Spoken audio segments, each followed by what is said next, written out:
I think this movie would be a lot better with a drinking game. Oh, yeah, for sure. Every time Lindsay Lohan looks around at her surroundings and goes, that's a drink. What about every time she touches things like she's never been around things before? Yep, that's a drink. Like she grew up in a tube. Every time there's sad music and a conversation about someone's dead mom. Oh, dead mom. Drink. Every time they say, Villanyagi. Oh my God, you'd be just done. You'd be done right at the beginning. You'd be done right at the first 10 minutes of the movie and you are trashed. And then the rest of this movie would probably be an epic wild ride. That's true. Well, welcome everyone to another episode, a very special holiday episode of I Love This, You Should Too. My name is Indie Gingerbread Cookie Randawa, and with me is Samantha Villanyagi Randawa. Oh my God. You got the tasty one. I guess the Villanyagi is covered in hot chocolate, so it's pretty tasty too. Oh, I didn't even... Yep, there you go. Okay, I'll take it. And we here at I Love This, You Should Too are members of the Alberta Podcast Network, which is locally grown and community supported, and probably entirely frozen, because it's like 25 below right now. Frozen like our doorbell. Although this is just the normal. We've had a warm year this year, so it seems extra cold. It seems so harsh. Yeah. But this is just winter in Edmonton. Ugh, why do we do it? I know. I was very sad when I had to get every single coat I own out and wear them within a week of each other. Well, we are going to be talking about Falling for Christmas, the Netflix original movie. It was Sam's pick, but before we get into that one, let's thank our first sponsor. And this episode of I Love This, You Should Too is brought to you by Alberta Blue Cross. Even if you're a busy business owner with more meetings than hours in a day, you can be calm and collected when your group benefit plan is taken care of by Alberta Blue Cross. Your employees can manage their own health, dental, life, and disability coverage online anytime on any device, making it easier for them and for you. To learn more and explore your options, head to ab.bluecross.ca.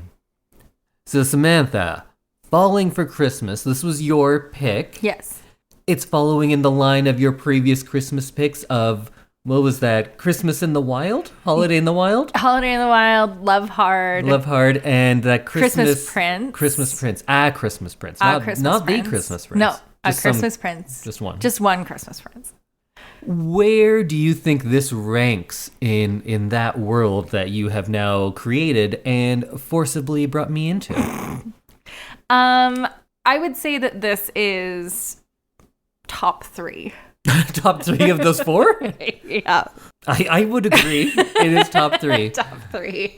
I'd say it's number 2. Oh, what's number 1 of those? I don't remember. But you know it's not this. I know it's not this. I love your ranking system. I don't have a number 1, but this is definitely a 2, and then we'll figure out the rest later. The other ones just kind of fall into an order. You'd think 1 would be the one that you know. Yeah, you would. Which one's number 4? Probably, what were they? Oh my God. The 4 Christmas movies that you have loved so much that you decided to talk about them on a podcast called I Love This, You Should Too? Probably. Holiday in the Wild was the worst. It was the worst. That's number 4. Yeah. Then probably Love Hard. Is 3? Is 3. Okay. And then you're saying Christmas Prince is the best number one? 1. Yeah, best one ever. Hard disagree. Maybe I'll switch those. We'll switch 1 and 3. Well, this was my first time watching it, and I don't think you'll be surprised in my reaction. Nope, you hated it. I didn't hate it. Okay. This movie is easy to get through, and that is my biggest compliment. Okay. It's kind of fun to watch if you can talk through the whole thing. If you just had to sit there and watch it, ooh, it's going to be a bad time. Not a fun time. But then again, if you love movies where you know exactly what's going to happen because you've seen it many, many times before, then maybe you'll really like this. I think I underestimate the appeal of watching the exact same movie, but not the exact same movie. Mm-hmm. Like, if I want a certain feeling that a movie evokes, I would watch that movie. Right. Rather than watching a movie that's pretty much exactly the same, but slightly different. So I enjoy seeing what different things they do with the same genre. That's what I like out of this. I get same genre. Like, if you want to do holiday romance, that's a genre. But to have all of the exact same plot beats it's a bit tough for me. Okay. See, I like the formulaic. Mm-hmm. I know what I'm getting. It's going to be light and fluffy. Like, it's like you said, an easy watch. I'm not like in for some big dramatic thing to happen. But don't you like to be pleasantly surprised? Yeah, but that's not what I'm looking for when I'm looking for like a Christmas movie. What are you looking for? I'm looking for someone from a big city. Okay, big city person goes to a small town, discovers the charm of small town life. If there's a very good one of those, why not just rewatch that one? Because it's so specific that it's always, I'm from this rich, privileged life, and then I find the charm of the small town and we fall in love. If it's doing all of the exact same things, I would just watch the best version, or just give me something a little different. Play with it a little bit. Like Love Hard tried to play with it a little bit. Mm-hmm. Try something. Yeah. I think that's my criticism. I want movies to try to be good. Right. And this movie, like, I know that sounds very insulting, but I also think it's very true. I don't think this movie's trying to be good. They didn't look at those other movies and go like, well, how can we be better? They look at, yes, thank you, us too. Yeah. They're not trying to be better than movies that are the same. I just think it's like formulaic and familiar and comforting and like sort of nostalgic. And like I get where you're coming from. That's totally But isn't the fair. genre of like romantic comedy is already going to be formulaic? Mm-hmm. Can't we just give like, you know what? Maybe this time it's not going to be in the small town with a maple syrup tapper. You know? You always come up with the best jobs. I think I've seen that movie. Maple syrup Wasn't that tapper? in this one? No, there was no maple syrup in this one. I did just edit our last episode, and I did I asked, 7 questions, and then I wrote this movie. Yeah. And I was pretty close. You were pretty bang on. That's why I refused to answer your questions after. Well, let's get into it. We know that if I just pick it apart, that's no fun. Let's have fun with this movie. Let's talk about what we enjoyed, what was real dumb, and what was done better in other movies. I was just about to say, that's no fun at all. But then your sentence was longer and it didn't fit anymore. Oh, I'm sorry. So I just wedged it in there anyway. So, Andy, you did not enjoy this movie as much as I did. As much as you know. No. I didn't hate it. You didn't hate it? Okay, well, that's good. I hate its existence. That is true, I do. I hate the fact that it exists, the fact that there's so many good scripts and talented people that are not getting their work shown because we're going to do the same movie for the 18th time this year. Mm-hmm. But watching it, it's not a bad experience. Okay. Just don't think about anything. Just don't think about anything. Yeah. That's my verdict. Just don't think about anything, and it's not bad. Remember how she pets the horse? Yes. Yes, I do. She didn't have hands yesterday or something. She forgot how to use hands. Yeah. That whole scene where she's in her hotel room for the first time is like, she's never been in the world. Well, we'll get to it. Okay, perfect. Sam, kick us off. What's this movie about? How's it start? So this movie is about spoiled hotel heiress Sierra Belmont and her new or soon-to-be fiance, Tad, her dad, Mr. Belmont, and a small-town ski owner, ski resort owner, Jake Russell. So we open this movie, we see Sierra in her like beautiful luxury hotel room wearing a silk eye mask, and you get the idea that she's from a fancy life. And she is now one of the mean girls. Yeah. She's a mean girl herself. She's one of those. She's the rich, mean person like Overboard or Blindside or Devil Wears Prada or all sorts of other better movies. And before people get very angry at me, because I pulled the trailer for our show notes. Yeah. And all of the comments were just, how dare people do anything bad to Lindsay? I don't know anything about Lindsay Lohan. I'm painfully ignorant about who she is. I've seen Mean Girls.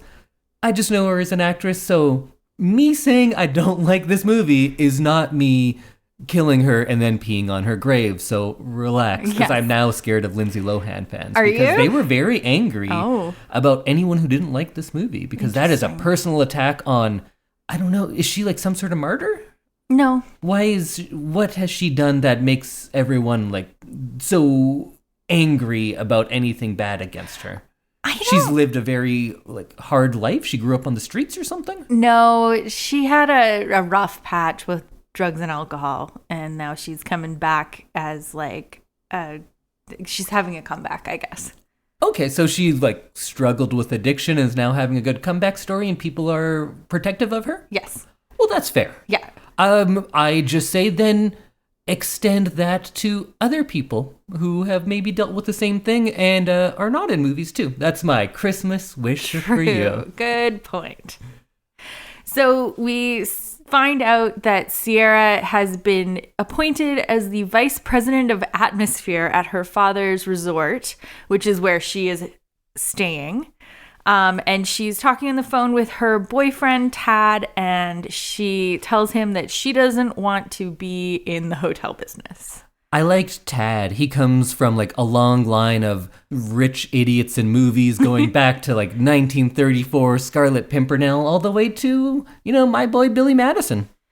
Rich idiots. They're fun. I liked him. He really went for something. What was the other movie he was in that we saw? Oh, we saw him in Malignant, which is right. equally bad, but maybe more fun. Very different. It's a very different role for him from Malignant. He has bad names in both of them, and he's kind of fun in both of them. I liked him in this. Whenever we watch a movie like this, I say, is this satirical? Is it a joke? And you're like, it's not a joke. But he was doing it satirically. Oh, he's totally satirical. He was playing it as a joke. He's seen all these rich idiots in movies, and he's like, that is what I am doing. And he takes it to an extended level to make it like hyperbolic and I think funny. Mm-hmm.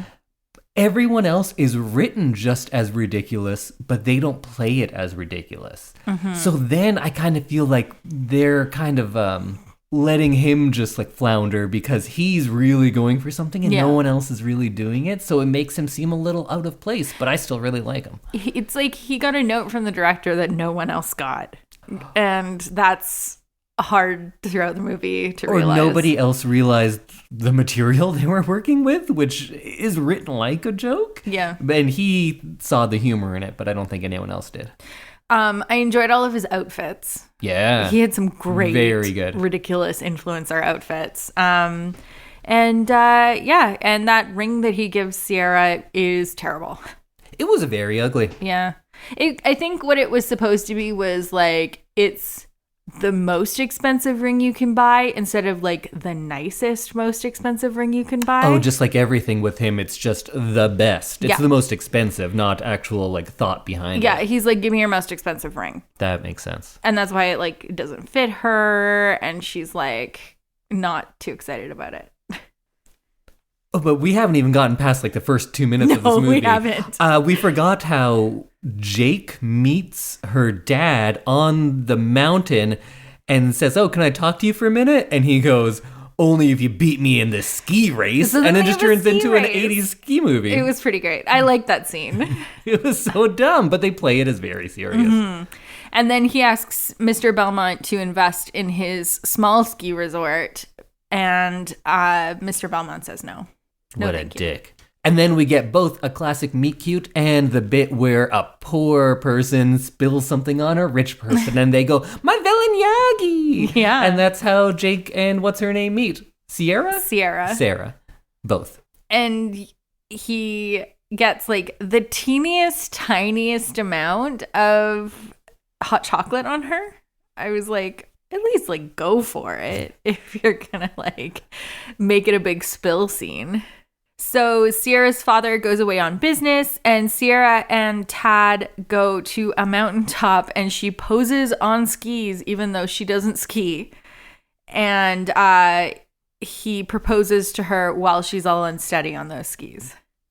And then she falls off and smashes her head. Oh yeah, that looked painful. Meanwhile, at home, by home I mean like the cheap ski resort, there's a very economical plot dump where Jake. I believe I also went like, Jake? Josh? Where Jake goes, I'm a single dad, but my daughter's real cute. I help everyone all the time. And did you know Christmas is a time for miracles? Our place is going to go out of business unless something miraculous happens. But what are the odds of that? Of a miracle. And then, of course, he just tells you what the movie's going to be. Yep. So that's fun. So then you don't have to wonder. So you don't have, it takes all the wonder out of the movie right at the beginning, because the last thing I want in my Christmas movie is any sort of sense of wonder. I just want to know what's going to happen. And this movie tells you many times. And also, Santa is real in this movie. Yeah. So there's a secret wish because you get one a lifetime or something. But he's also like never dressed like Santa. He's pretty much dressed like Santa. He just has a beard and like a Christmas sweater. At the end, he is wearing like red and with some fur, but he's not in a full Santa suit. Yeah. Like he's never wearing the Santa suit. But he's magic and he's a bearded old man wearing red and white. Yeah, okay. I'm going to say it's He's Santa. pretty Santa. Yeah.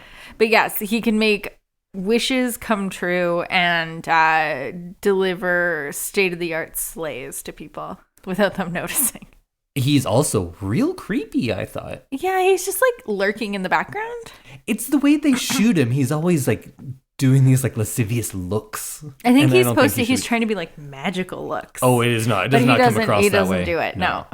So then Jake, because that's his name and I remember it, is on a sleigh ride with two people who are, I don't know, maybe the worst acting I've seen in a proper budget movie in quite some time. So I looked the girl up from this. Mm-hmm. She's been acting since 2014.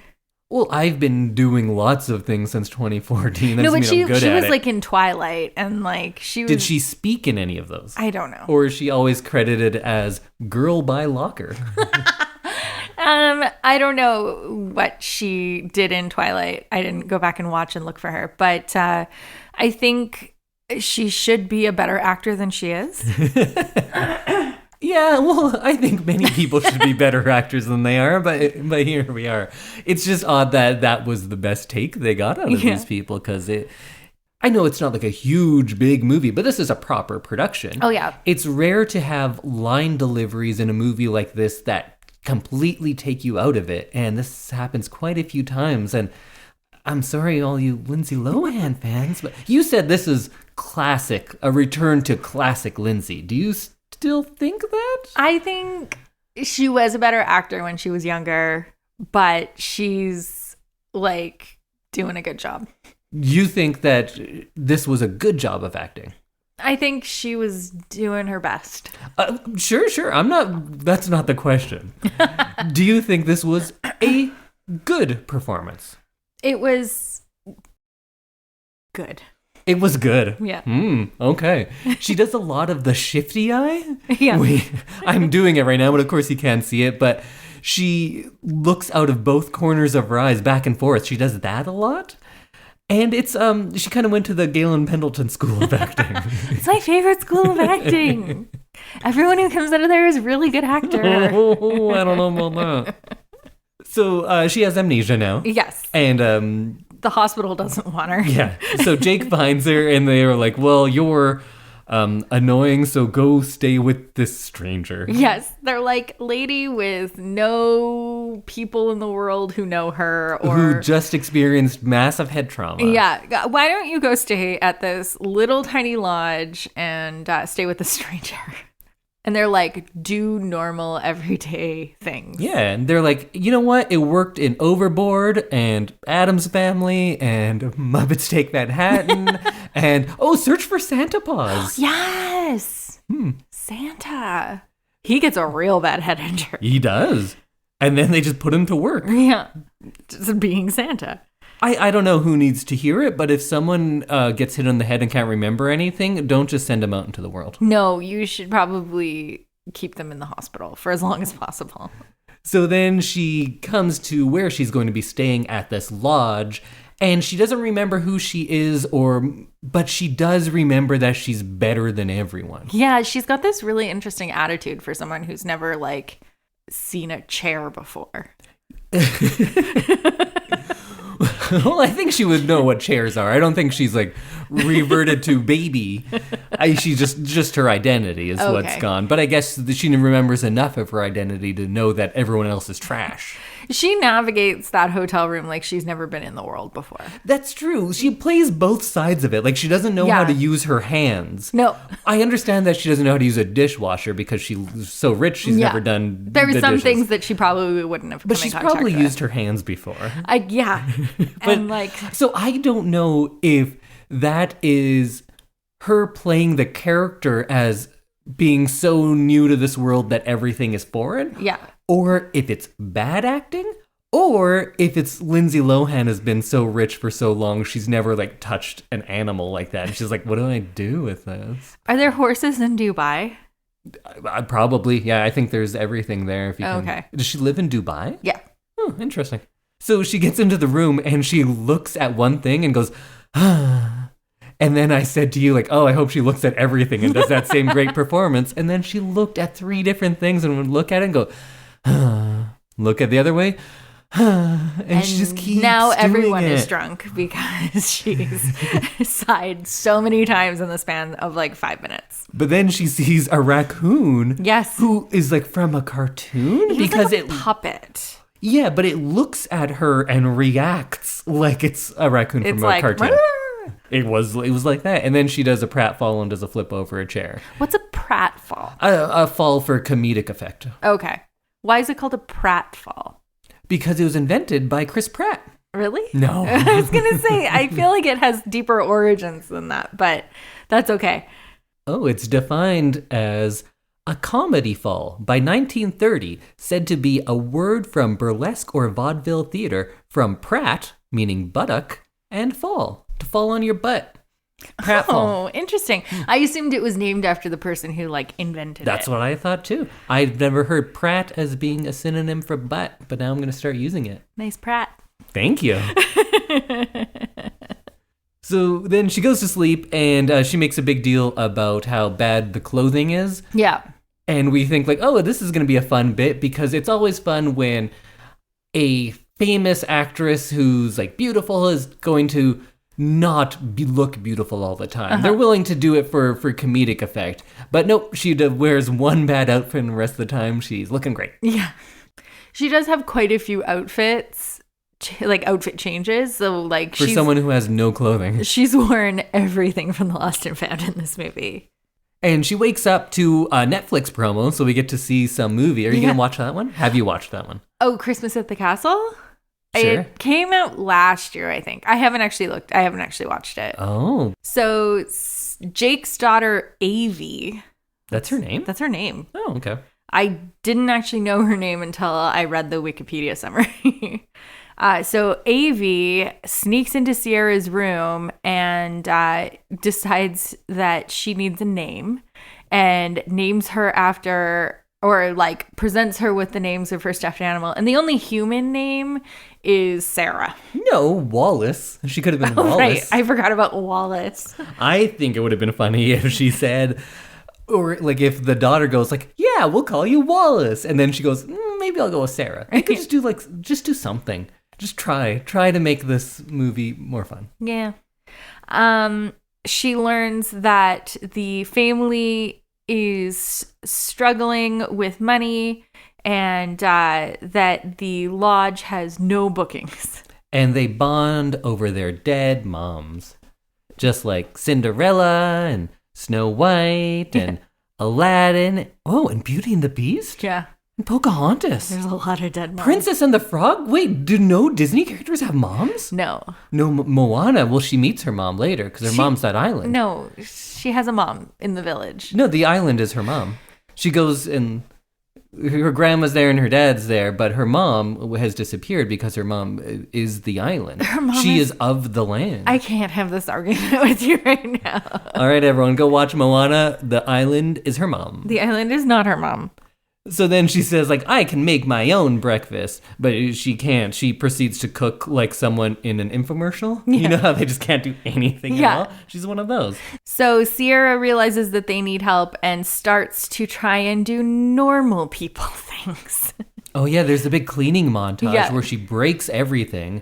The toilet sprays at her, but like from the bowl. Like, I don't understand how a toilet would actually spray like that. And she gets into a fist fight with the bed sheet. She gets like eaten by a bed sheet.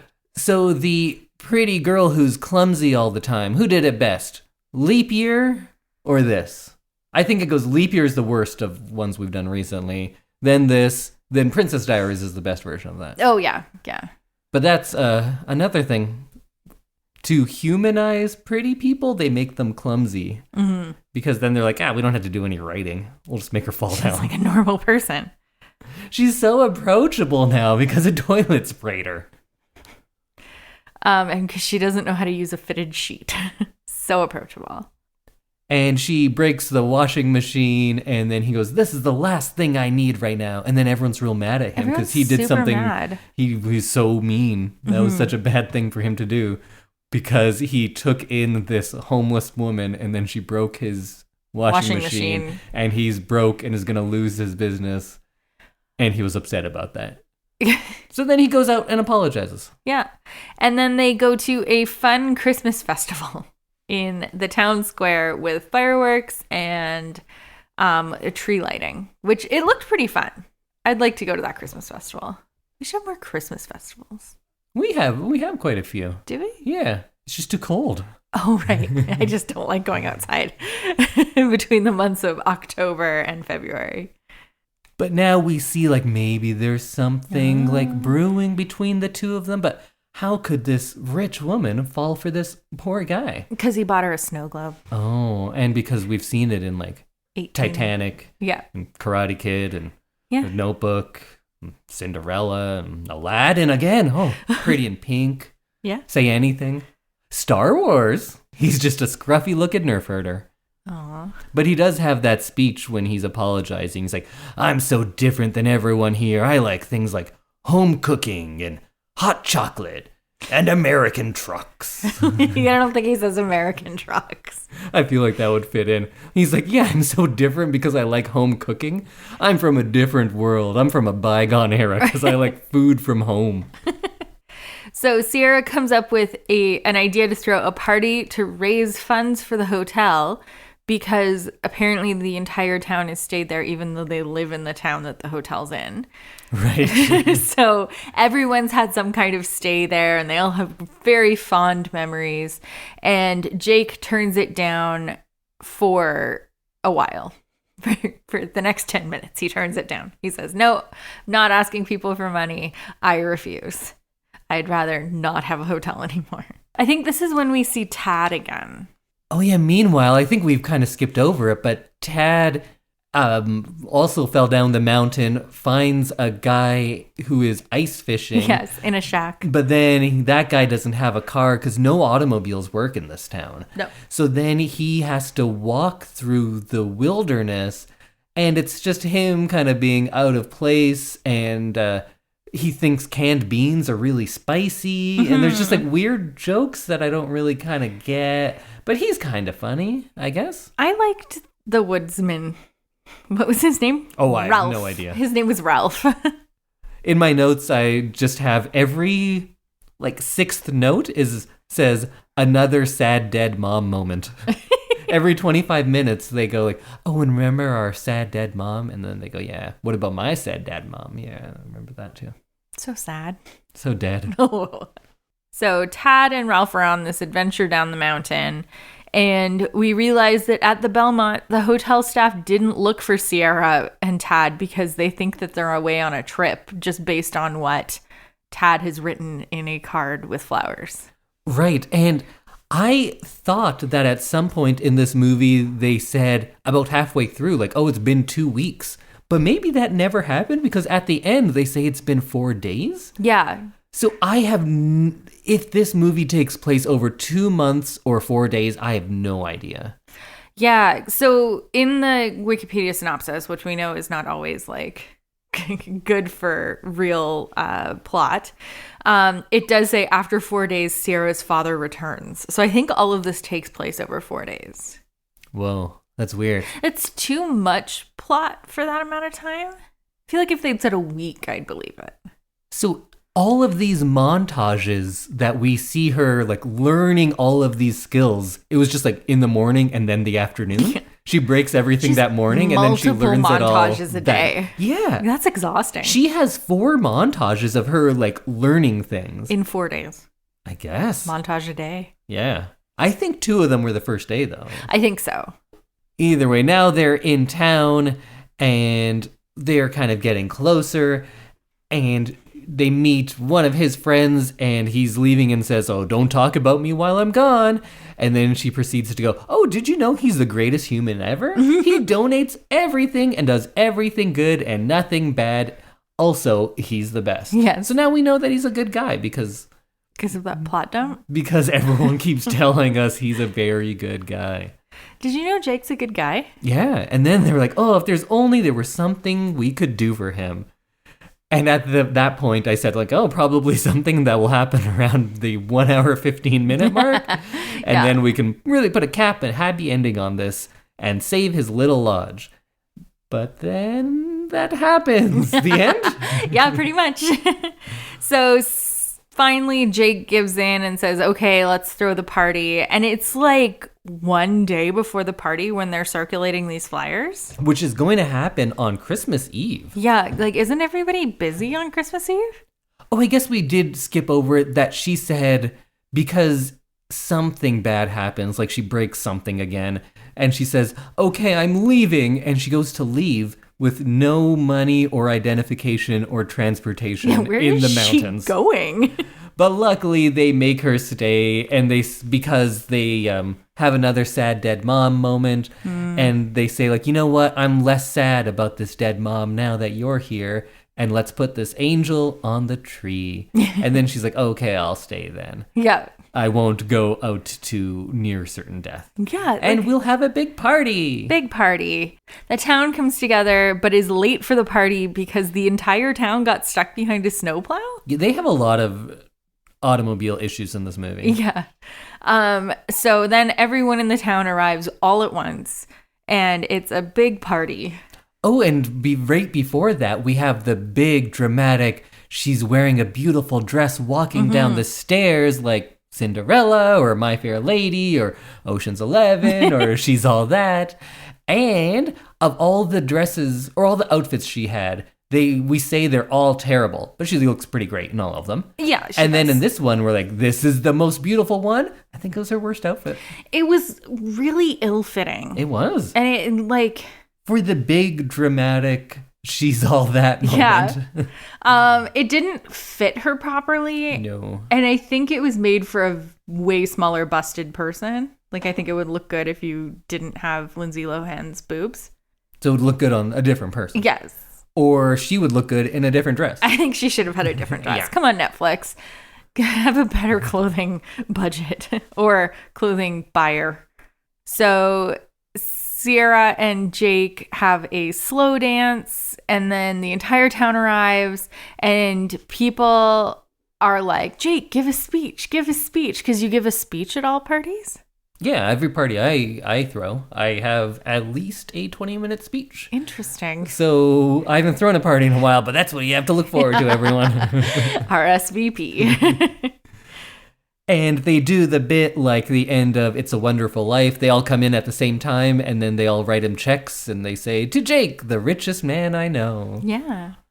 And then they come up with the idea that we should get this declared as a historical landmark. Yeah. And at the time, I say, like, isn't it weird how that's like the third most common trope in TV? It's true. And then this week, we've seen it twice in TV shows. Yes. We saw it on an episode of It's Always Sunny in Philadelphia and Rutherford Falls and Parks and Rec, but it's in so many. It's in so many things. Like, when in doubt, Historical landmark. Jake is like, "Thanks for the checks," and they have a lovely party.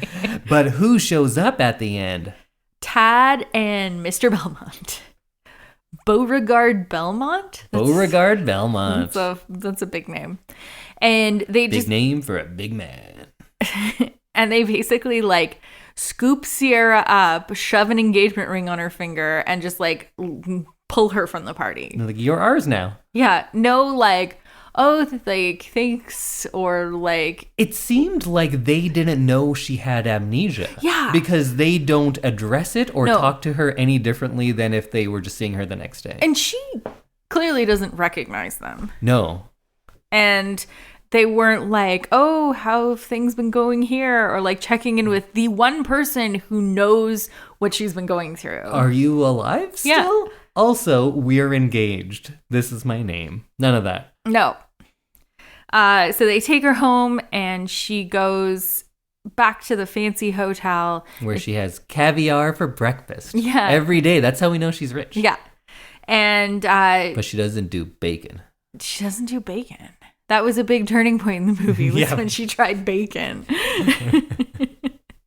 They are like, "We need something to show that she's changing. How about we throw a line at the beginning where she says she doesn't do bacon? And then at the end, she does bacon."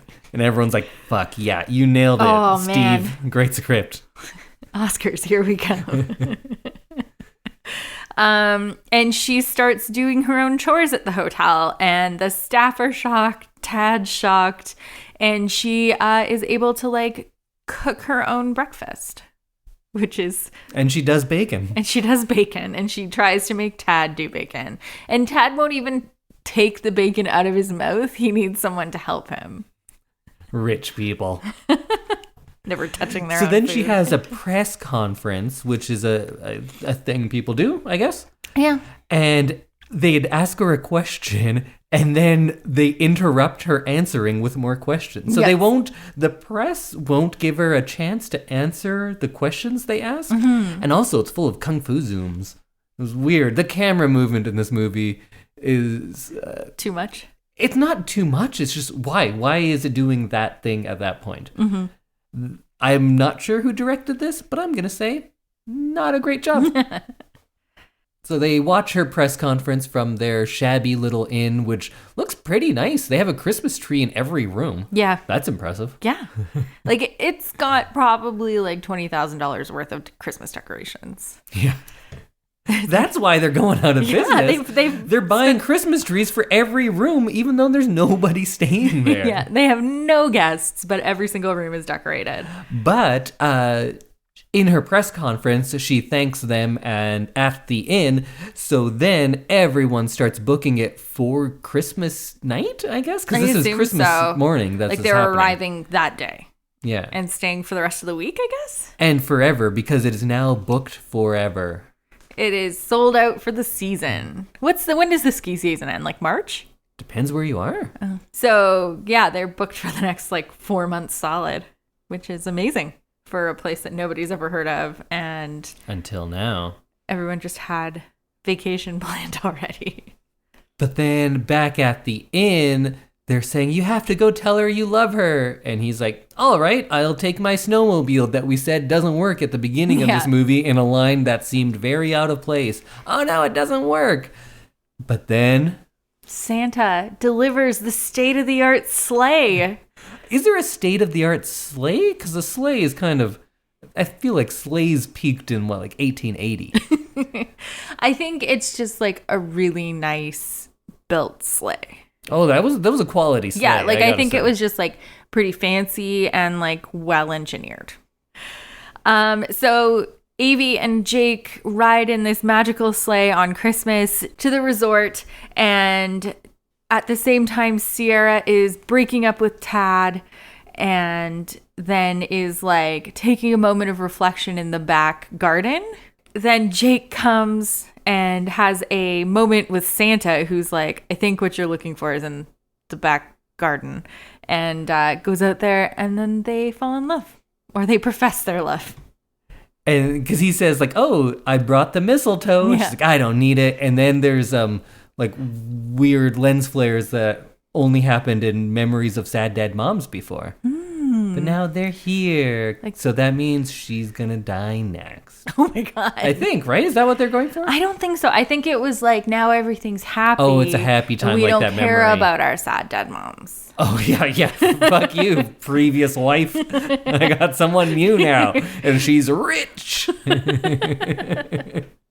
And meanwhile, Tad just goes like, hey, Terry, concierge, you're coming with me on a trip.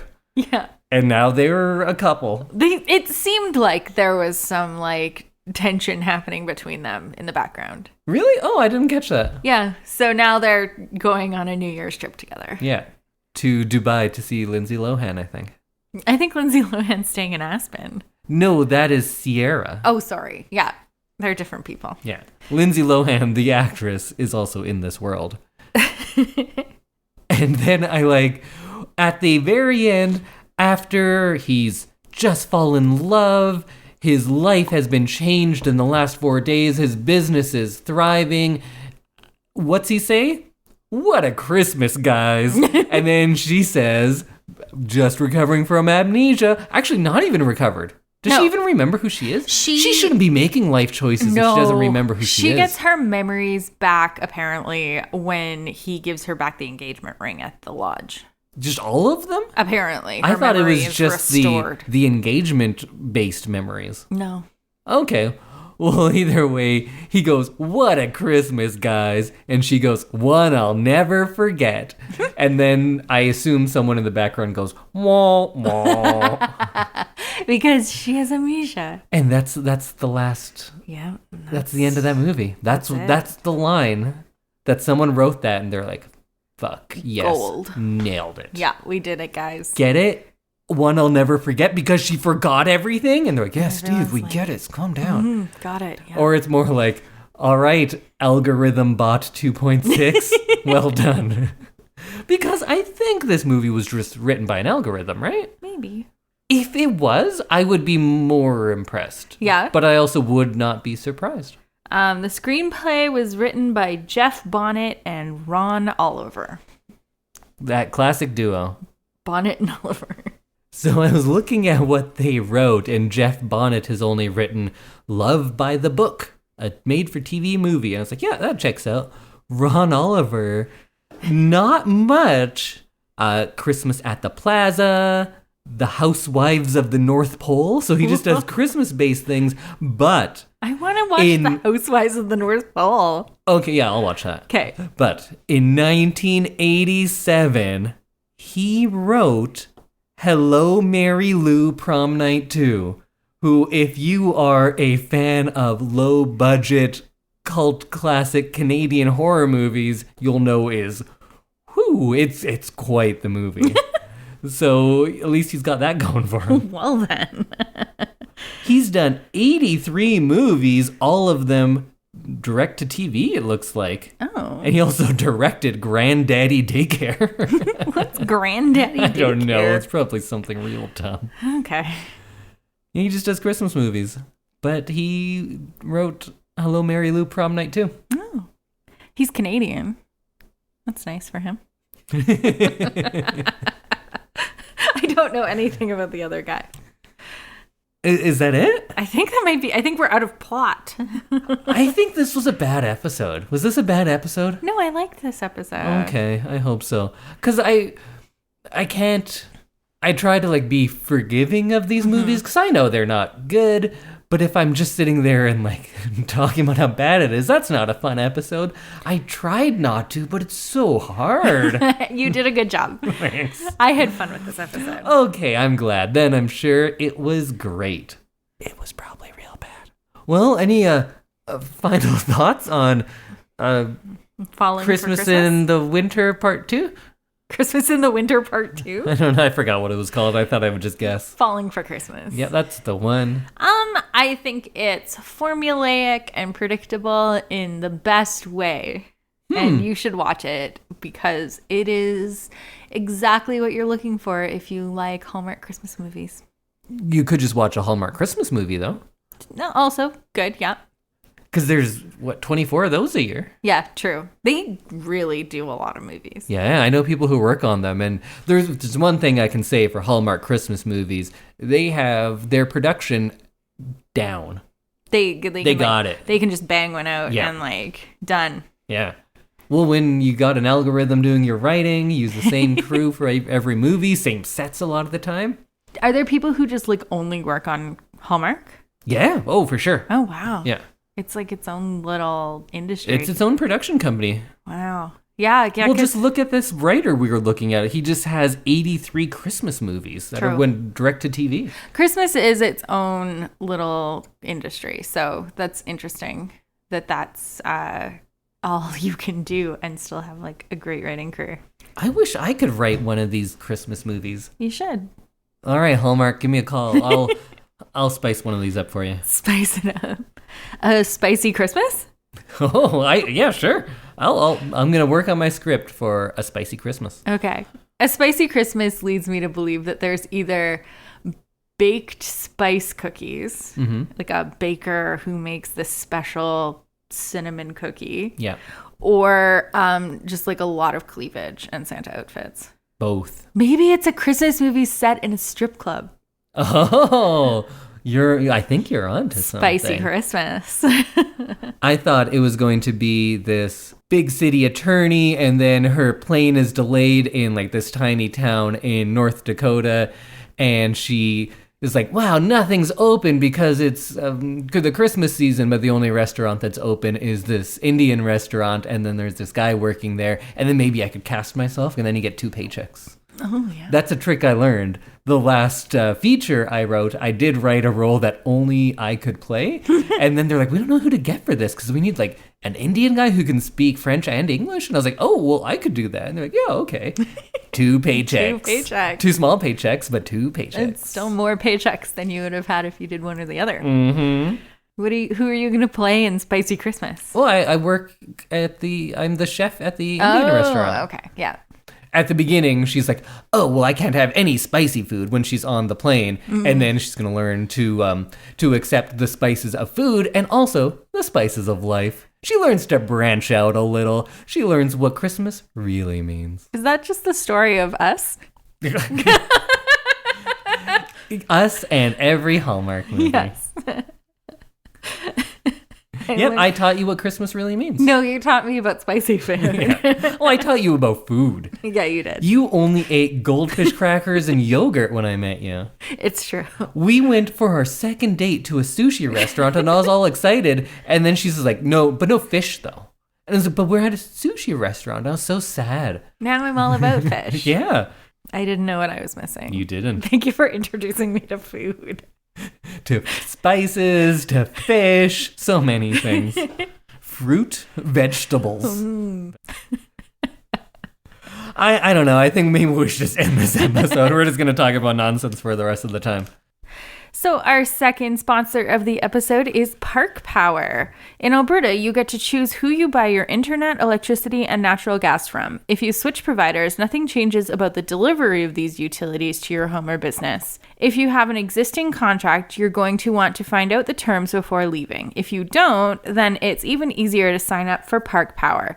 You, as the local consumer, have the choice of who you pay your bills to. Why not choose your local, friendly utilities provider? Learn more at parkpower.ca. Well, I think that might bring us to the end of our Hallmark and or Netflix Christmas portion of the year. Mm-hmm. Although there might be some brief mentions in the next episode, because next episode we'll each have a small spoiler-free review for our things of the week. Are we doing Christmas for those ones too? I think so, yeah. Okay. Christmas things of the week. Sure, I'll come up with something. Okay. And then I'll let you all know what we're watching for the big watch in the next episode. Excellent. I'm excited because you always have a good Christmas movie. Not this year. Or like a good Christmas classic. So this year, I'm going to go with something that you somehow haven't seen and is very popular, but not necessarily one of my favorites, but still, I think, a fun one. Okay. That's a little hint. I like that. I want to know if anybody can guess what you're doing. I wonder. If you can guess what Indy's movie is, we'll give you a shout out. Sure, yeah. What's my movie? It's well-known and pretty good. Falling for Christmas? Nope. Okay, we'll see you everybody next week when we find out what we'll be watching. Bye. Ho, ho, ho. There it is.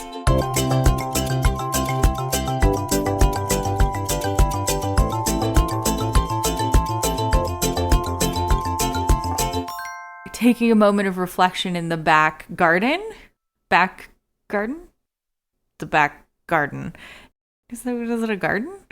I don't know. Okay.